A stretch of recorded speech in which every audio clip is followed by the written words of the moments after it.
The house on the hill. It was a dark, moonless night when I arrived at the old house on the hill.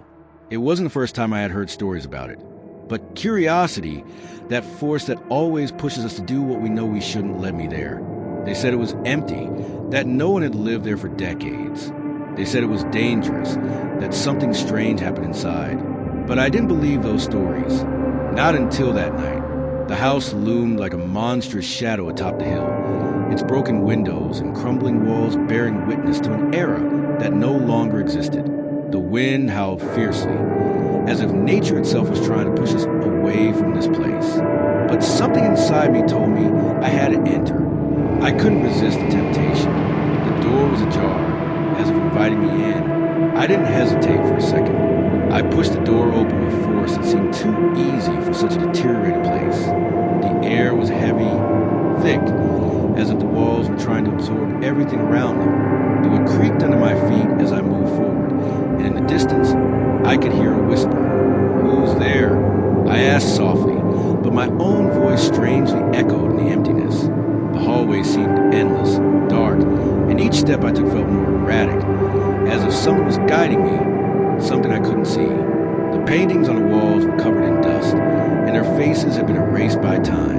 The shadows seemed to stretch in strange ways, moving faster than they should. I didn't dare look too closely, but I could feel them watching me, how the air grew denser with each passing moment. I slowly ascended the stairs. Each step made the old wooden boards groan, as if warning me of something. When I reached the second floor, the temperature dropped suddenly.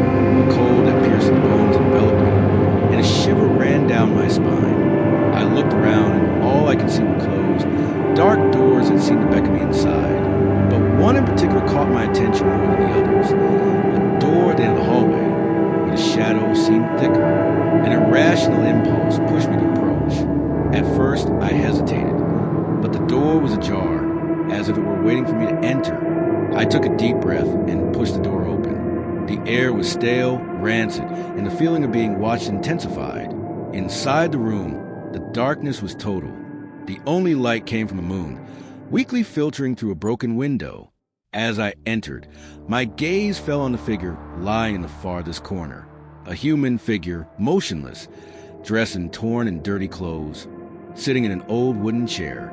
At first, I thought it was a statue, but something in the air told me it was not. "Who are you?" I asked, my voice trembling. My heart beat fiercely, as if trying to warn me, but I couldn't turn around. I couldn't move. The figure didn't respond. Instead, it began to move slowly, with an unnatural rigidity, as if its joints weren't meant to move that way. Something told me I should leave, but before I could take a single step back, the figure lifted its head. Its face was covered by a layer of shadows, a thick layer that seemed to form, as if it were alive. When its eyes finally opened, the darkness occupying them seemed to consume me, like a bottomless pit. They weren't human eyes. They weren't eyes at all, just empty, hollow, as if everything they looked at was devoured by them. "You've come for me," the figure said, its voice not human. It was like a low whisper, a mixture of several tones at once. My body froze. "No, leave me alone," I shouted, but my voice came out muffled, as if it were trapped in my throat. I couldn't move a muscle. I couldn't breathe. The figure began to walk toward me, and with each step it took, the room seemed to grow darker, as if everything around it was being swallowed by that presence. My legs wouldn't respond. I tried to scream, but no sound came out. Fear was consuming me, and the creature kept coming closer, that strange, twisted smile still on its face. I suddenly jumped to my feet, desperately trying to flee, but something grabbed me by the ankles. Looking down, I saw that the shadows on the floor had stretched out to encircle me, tightening around my legs with supernatural force. I tried to break free, but the darkness pulled me further toward the ground. The figure drew closer, and I could see its mouth stretching grotesquely, deforming, until its face opened into an enormous smile. "Are you afraid?" it whispered, with a tone that froze my blood. "It's too late to leave." Suddenly, I felt a pull, as if something was tearing me from the floor. The room began to fade, and just before I lost consciousness, I saw how the shadows consumed me. I couldn't breathe. The pressure was unbearable. I felt myself sinking into an infinite darkness. I woke up on the floor of the entrance, gasping for air.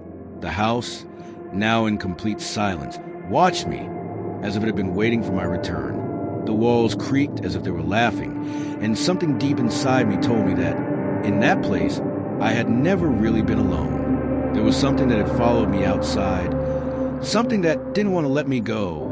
The wind hit the broken windows and the door, which was now completely closed, as if it slammed shut the portal between the two worlds.